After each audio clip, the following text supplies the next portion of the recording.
Do you really need a trust in your estate plan? Find out in this episode of Retirement Smarts.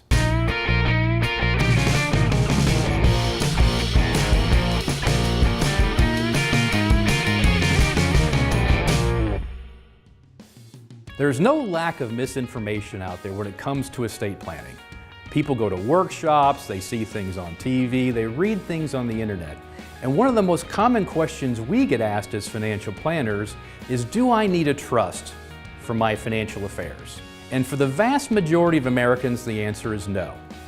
You see, since they've changed the estate tax laws and increased the estate tax exemption amount to over $5 million, very few Americans need to worry about having a trust that guides their estate planning affairs. The only way most Americans would really need to think about using a trust would be, let's say you have a beneficiary who isn't good with money, and you actually have to protect them from access to that money when you're no longer here. That would be a reason to have a trust. And then also, if you had some property that was out of state.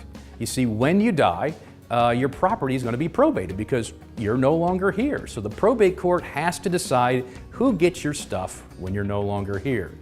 And a living trust actually allows that to be done privately and handled outside the probate court, but there is nothing more painful for your executor to do than have to sell a piece of property that is not in your home state or in your hometown. Many localities require the executor to show up in person with all the documents to actually transfer ownership of property. So I have a client who his executor is actually located in Cleveland. Now he lives in Virginia, but he also has other property in North Carolina. Can you imagine the executor from Cleveland having to go down to North Carolina and be at the beck and call of the probate court trying to figure out who gets the property when our clients pass? So the main reason why you would use a living trust is to make it easier on your executor. That way they don't have to go all over the country trying to figure out who gets your stuff and filing and doing different things. So to answer the question, do you need a trust? Probably not.